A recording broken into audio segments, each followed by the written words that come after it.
Untouchable, uncrushable. Untouchable, uncrushable. Untouchable, uncrushable. Untouchable, uncrushable. Down, face down. You know the routine.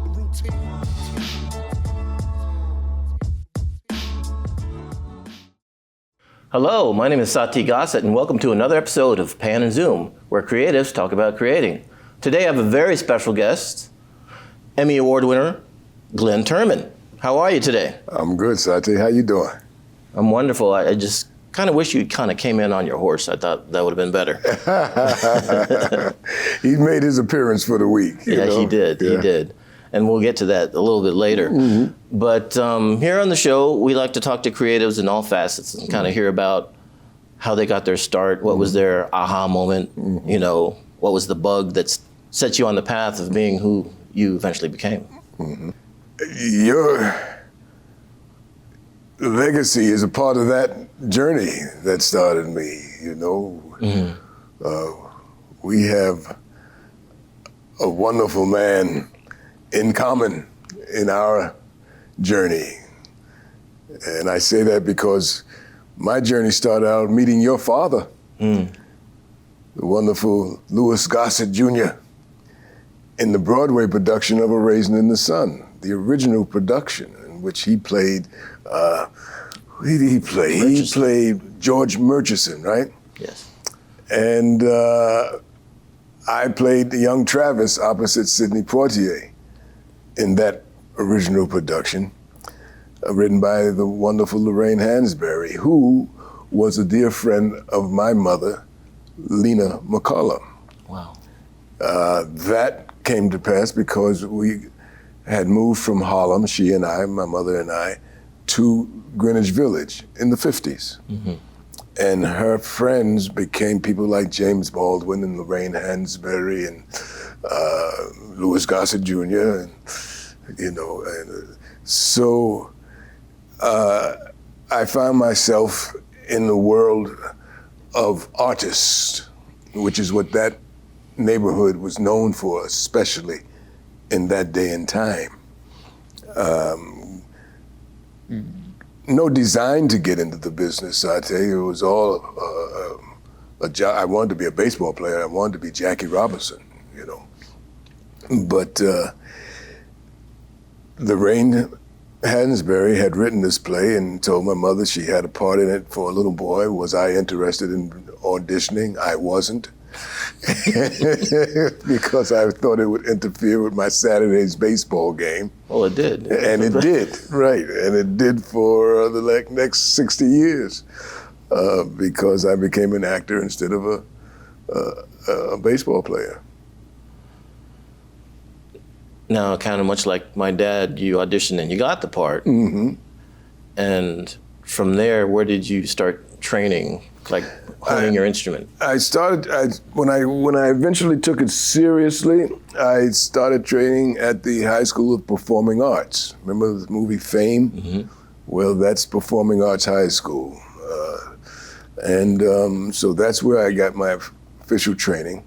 Then I went on to the Actors Studio with Lee Strasberg, and then I went to the Guthrie Theater in Minneapolis, where your director is from. Mm-hmm. And so I trained because I was at many paying my dues at different repertory theaters around the country. But I'm a theater-trained actor. And of course, my initial outing with Lloyd Richards was the best training I could have ever had, because he was and still is the GOAT, yes. You know, as far as I'm concerned.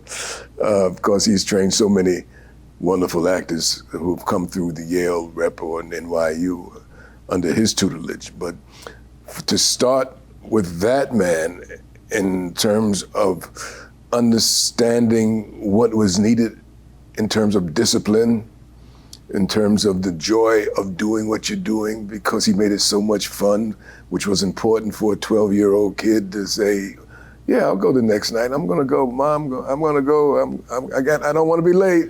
You know, Mr. Richards You know, was waiting for me. Everybody's depending on me to be there. You know, those were valuable, valuable lessons. And your dad, Louis Gossett, you got to remember now, I was not in show business. I was going to my neighborhood elementary schools, which was in the village was PS 41, okay, over on Greenwich Avenue, I believe it was. But now I was going to have to go to a private school, one that kids in show business, all the kids, Patty Duke and all the kids who were on Broadway at the time. I was about to ask you who your contemporaries were coming up. Yeah, Patty Duke was one of my contemporaries. She was doing with Anne Bancroft the play The Blind Girl. Helen Keller. Helen Keller, yes. The Miracle Workers. Yes, The Miracle Worker. Mm-hmm. And so we were all at this, I had to transfer to this little foo-foo school, you know, and you know where. Now, being a foo-foo school, were a lot of other students of color, or were you the only one? Alan Weeks went to that school. He was on Broadway at a time, an actor that you may have known from. He was in The French Connection. Okay. Alan Weeks and Janelle Allen, who was one of my first leading ladies in a motion picture when we did The River Niger. Yeah. But there weren't many of us. But the point I was trying to get at was that when we went on the road to take Raisin on the road from city to city, Philly, New Haven, Chicago, the tryouts, my homework had to come with me, right? And I wasn't used to this. You got to remember, I'm, a kid just on the, in the neighborhood. I'm just a neighborhood kid, So you're kind of thrown in the deep end. Yeah. So this was, but your dad became my tutor on the road. Did you know that? To an effect, yes. Yeah. Yes. So he was my tutor on the road. And we had a great time, and we cut up more than. Yes. We cut up. He let me have all the fun, and that's why I've always. Did you ever play baseball with him? Because he was a big baseball. Yeah, he was a big baseball player. Yeah, he played with Sandy Koufax. Yeah, well, I know, but we had the teams. The Broadway teams used to have baseball teams, and they used to play each other. And Lou and Team Raisin in the Sun used to play in Central Park opposite some of the other shows on Broadway, So you must have killed him. Well, yeah. Oh, okay. Yeah, but who's counting? I'm just saying, you got my dad to say. Well, I wasn't much help. I was, like I said, I was a youngster. Hey, you were probably quick though. Yeah, I was pretty stealing the bases. Yeah, Jackie Robinson. Yeah. So we had a lot of fun. But that was my start in the business, and with no intentions of staying in the business until I went to the High School of Performing Arts and found that there was indeed a craft and that there were so many other things involved in learning. Was it a matter of, water rises to the level? Yeah, like with your peers and kind of, sort of, I guess. But no, I don't know if that applied because the level I started at was the top. Right. So it just became something that was always. Was there any resistance from your peers around that? It's like, oh, this guy. No resistance, but competition. Yeah. Yeah, competition. They got to outshine Glynn. Yeah. And being competitive, is sports-minded competitive, but also competitive by nature. Mm-hmm. I always wanted to be the best that I could be, Well, I mean, it shows. And considering the breadth and length of your career, I think you've achieved that. I made a joke that reading your credits would take up the whole show. But, there are some kind of cool spot weld moments, like the River Niger and ultimately Cooley High. Mm-hmm. If you want to talk about that experience. of how getting that part. I when I was doing the research, you had done about 3 or 4 other pieces before you booked Cooley High. Right. And because you never know which one's gonna move you to the next level per se. Right. Yeah. Well, Cooley High came with a lot of perfect timing. During a time where we were kind of, as storytellers, saturated with one particular facet of the Black experience. And Cooley High offered, in motion pictures, a lot of gangster pictures, a lot of pictures of that featured the downtrodden side of a culture, as opposed to Cooley High, which brought a enlightening side of our experience to the public.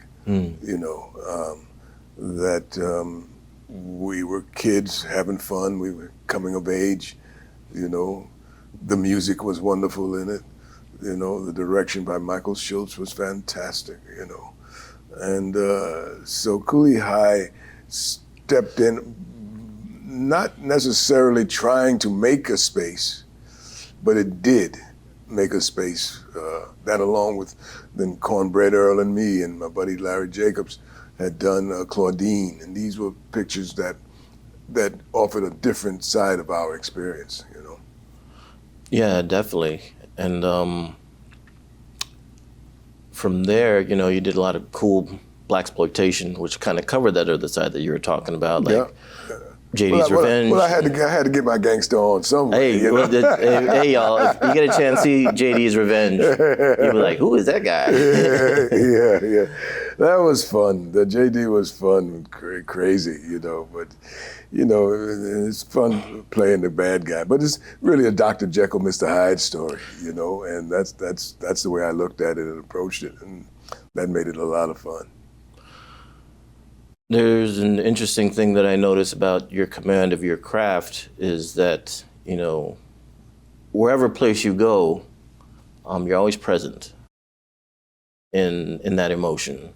And that is that draws you in and makes you want to see what's next.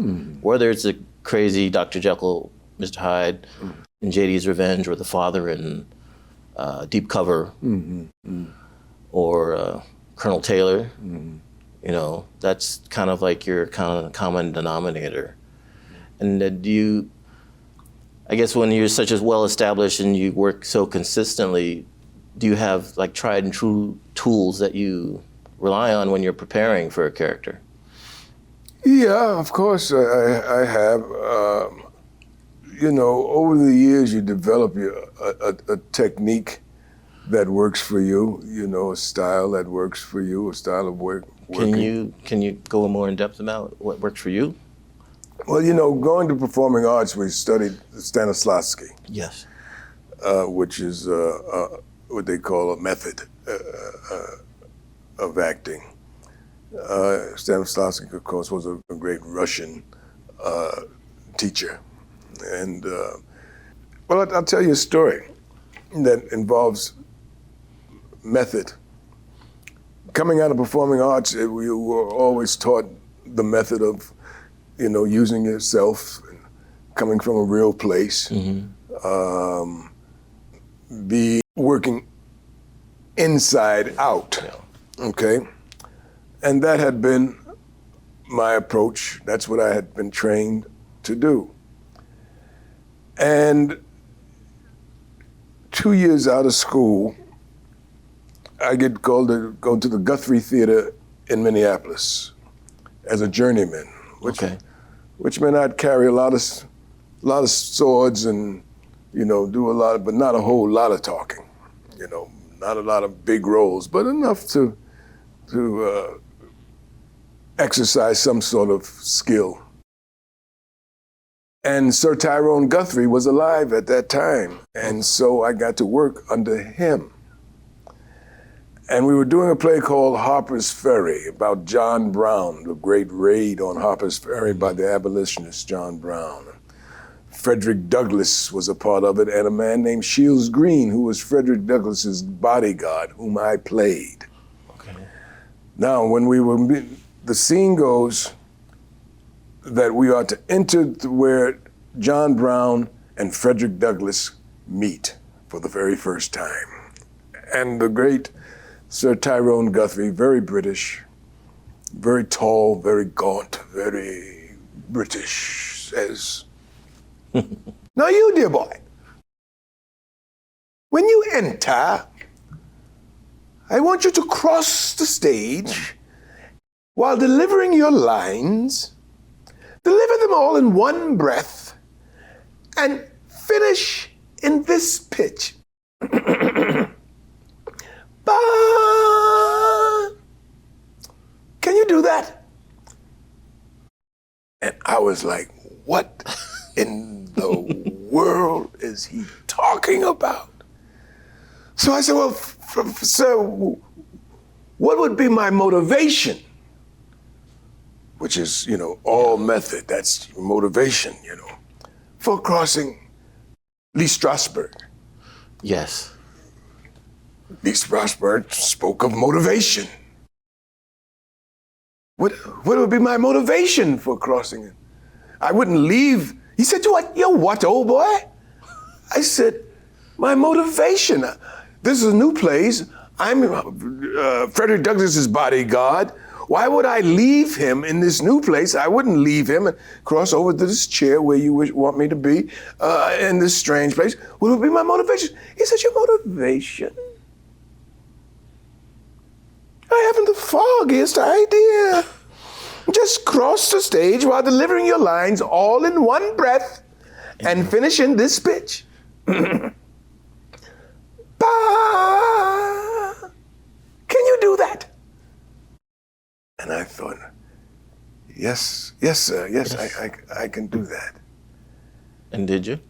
Oh, hell yeah. But what it introduced me to, because then I became fascinated by this man. And I started watching him, and he directed like a conductor. And his direction was all very musical, very 1, 2, 3, 4, and cross, and 2, and enter, 3, 4, and exit, and 2. Say the line this way. Keep the pace, keep the pace, keep the pace, that's it. And that's how he directed. So that was a whole different technique, a very different technique. And if you listen to a lot of British actors, you will notice that is their take. Peter O'Toole and all of those guys, were very much into rhythms that were synchronized. Yeah, rhythms, inflections, and yes, how the words came, where they stopped, yes, where they took a breath. Where they took a breath and all of that. Yeah, but some of those people are, that's what makes them so captivating.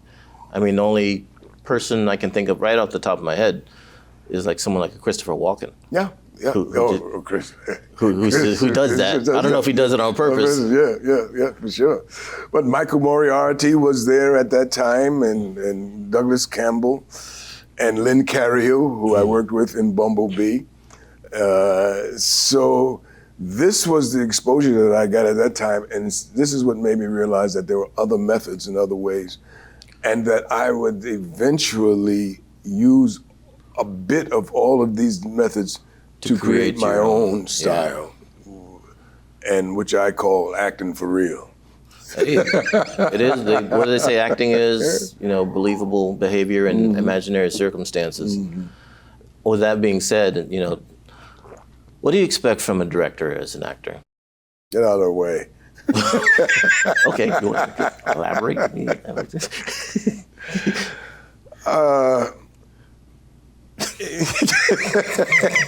Just that. Just that, exactly. That he hired me to act. Mm-hmm. He's hired to direct. I know how to act. He knows where he wants me. Send me where you want me, and I'll act accordingly to what is given in the script. Now, I'm not opposed to him telling me or giving me some clue as to if this acting is in the right direction as to are we delivering the message of the author, which is both our jobs. Yes. You see, he has a job to deliver that message, and I have a job to deliver that message, and we must come together and make that happen. And he has the task of putting putting all of it together, and I must rely on his vision of that, his sense of that, or her sense of that. But as far as I'm concerned, the good directors make that possible. They give you the space. They give you that space to do that, the space to breathe. Yeah. The space to breathe. No, that's key. I mean, breathing and collaborating, tweaking, because as a professional, you should be ready. You should be ready. So on. Everyone should be ready. And anything else is kind of counterproductive to that. Yeah. Switching gears, I just wanted to ask you, I was reading on your IMDb that you're once considered for Han Solo. Yeah. That would have been a hoot. That would have been. I wonder if it would have led to me doing Indiana Jones also. Hey, you never know. I think we could do a black explorer out there, right? He may not come back with the black one, but they say, oh, they got him. Right, maybe. But there's just these kind of cool spot weld moments in history. Working with my dad, Cooley High, different world, and we were just talking about The Wire. Can you talk about that experience on working on such a seminal show? Yeah, like I said, we were talking before, that was the one show, no matter what interview I would go on afterwards for any other roles, go to talk to producers or directors, at some point they would ask me, okay, we got that out of the way, now, tell me about The Wire, man. See, I tried to backload. I tried to put it in the back instead of front load. Yeah, you did the same thing, but you did it cool. See, but I don't blame you because it was seminal and it was a fantastic experience. And if you think about all of the talent that came out of that show, that's still going. Oh yeah, I mean, Idris kind of being the brightest star. Yeah. Oh, for sure. When you're working on these projects, do you know what you got when you're working on them? Like a Cooley High, like a Different World and The Wire. Do you know that this is something special, or are you just kind of, okay, we're doing it the best we can and let God take care of the rest? What I know is when I've read them, I know that they're worth the doing. Okay. And I know that my standard was set early. Yes. For the doing, the storytelling was set at an early age. I listened to the discussions of the grown-ups, Sidney Poitier, Ruby Dee, Claudia McNeil, Douglas Turner Ward, Louis Gossett Jr., Ivan Dixon. You're there when Paul was there too, Paul Robeson? No, he wasn't there. No, Paul wasn't there. Mr. Robeson wasn't there. Yeah. But, so I knew what storytelling was about and what was the mission of the project, because I heard the grown-ups talking about how important our presentation of ourselves as a people of color is, and where this fits, So when I get a project, I'm always conscious of that obligation. Or your compasses. Yeah, that's a good way of putting it. Yeah, so I try to stay as close to that as possible. But at the same time, you can't always do that. The bills got to be paid, and might have to do a dance that you don't want to do, but you got to do it. So it's not, I'm not some invincible, holier than thou. No, I got to eat. Well, I mean, I got horses to feed. You do. I mean, we could talk about the horses, but I think we're running out of time, and you've eaten very well. Right. And I just wanted to talk to you about this moment here. Yeah. Can you talk about You know, just that whole process. I mean, if people look it up, you can see him riding in on a horse, which is, I think, the first time in history that's been done. I think John Wayne might have done it. I don't know for sure. Well, he don't count. He don't care. Well, this is a dreamlike moment for me that you're witnessing on the screen. I've been part of many, many, many things. Wonderful moments, glorious moments, horrific moments.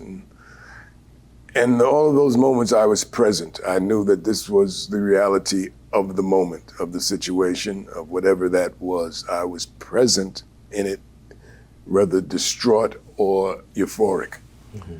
But this is the first moment I've been in something involving my career that I woke up the next day and literally thought I had just had a dream. Wow.